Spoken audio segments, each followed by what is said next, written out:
नर्मदा और गंगा की तरह अब यमुना में भी यमुना मैया की आरती होने लगी है। सवाल यह है कि दिल्ली चुनाव में तख्ता पलट होने के बाद क्या अब यमुना को इसी तरह से साफ किया जा सकेगा? नमस्कार दोस्तों, मैं हूं डॉक्टर सुभाष सी पांडे और आप देख रहे हैं एनवायरमेंट स्टोरी।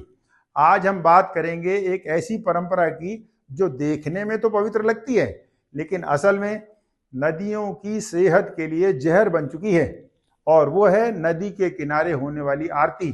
धार्मिक परंपरा के नाम पर और नदियों को बचाने के लिए क्या गंगा, यमुना, नर्मदा जैसी पवित्र धार्मिक नदियों के किनारे होने वाली आरतियां एक दिन उन्हीं नदियों का विनाश करके ही रुकेंगी? आइए इसे विस्तार से समझते हैं।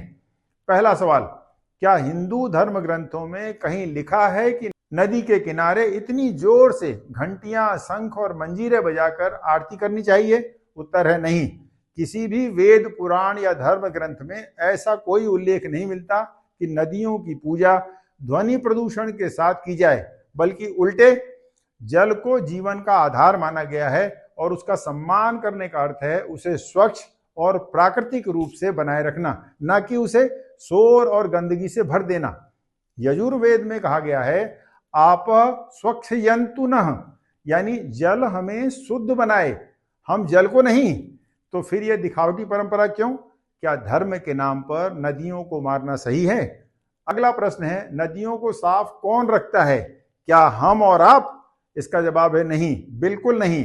नदियों की सफाई के असली प्रहरी हैं मछलियां, कछुए, केकड़े, मगरमच्छ और अन्य दूसरे जलीय जीव जंतु जो पानी को प्राकृतिक रूप से स्वच्छ रखते हैं, और इन्हें ही विज्ञान के भाषा में जूप्लैंक्टन और फाइटोप्लैंक्टन कहते हैं। अगर ये जीव और वनस्पतियां ही जीवित नहीं रहेंगे तो फिर नदी का क्या हाल होगा? तब नदी कैसे जीवित बचेगी?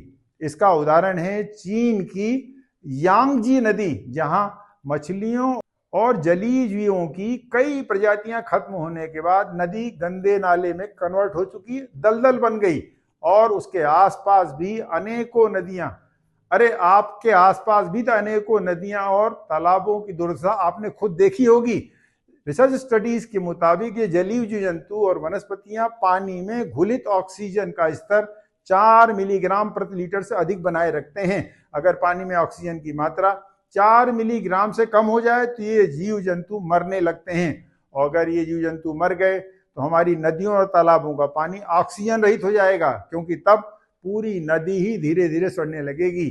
तो फिर सवाल उठता है कि आरती के दौरान होने वाले शोर से जलीय जीवों पर क्या असर पड़ता है? आरती में शंख, घंटियां और मंजीरे बजाए जाते हैं जो 90 से 120 डेसिबल तक की ध्वनि उत्पन्न करते हैं।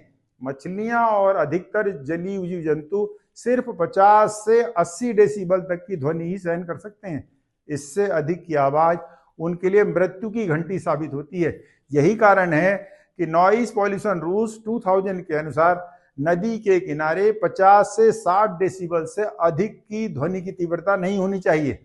साइंटिफिक रिसर्च के अनुसार तेज ध्वनि पानी में हाई फ्रीक्वेंसी वेव्स पैदा करती हैं, जिससे मछलियों के सुनने की क्षमता प्रभावित होती है और वे घबराकर नदी के किनारे आ जाती हैं और अपना दम तोड़ देती हैं। इस विषय में किए गए शोध बताते हैं कि अत्यधिक तीव्रता का ध्वनि प्रदूषण जलीय जीव जंतुओं में जेनेटिक डिसऑर्डर और कार्डियक अरेस्ट पैदा कर देता है, जिससे उनका विकास रुक जाता है और उनकी मृत्यु की संभावना भी बढ़ जाती है। आप सोच रहे होंगे कि क्या सच में ऐसा होता है? तो चलिए अब आपको इसका एक जमीनी प्रमाण दिखाते हैं। आप आसानी से इस बात को समझ सकें, इसके लिए हमने एक प्रयोग किया। एक्वेरियम में मौजूद अभी जो मछलियां आप देख रहे हैं, यहाँ कोई अतिरिक्त शोर नहीं है और यहाँ का ध्वनि स्तर 80 डेसिबल के आसपास होने के कारण एक्वेरियम की मछलियां बिल्कुल शांत हैं। लेकिन जब हमने इसी एक्वेरियम के पास घंटी और जांच बजाई तो फिर क्या हुआ, आप खुद ही देख लीजिए।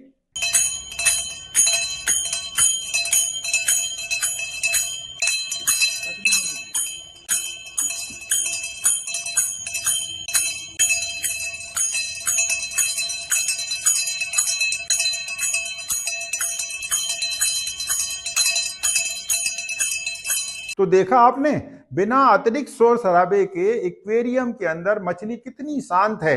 जब उनके एक्वेरियम के पास हमने घंटी और जांच बजाई तो मछलियां तड़फने लगी और घबराकर ऊपर की ओर वर्टिकल मोड में जाने लगी। इस दौरान एक मछली ने दम भी तोड़ दिया।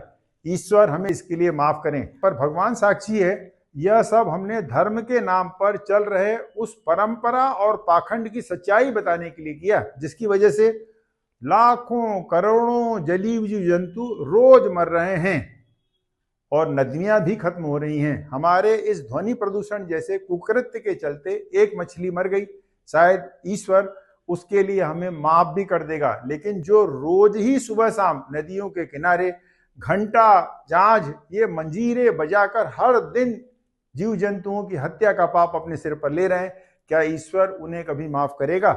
इसका जवाब मैं आप पर छोड़ता हूं।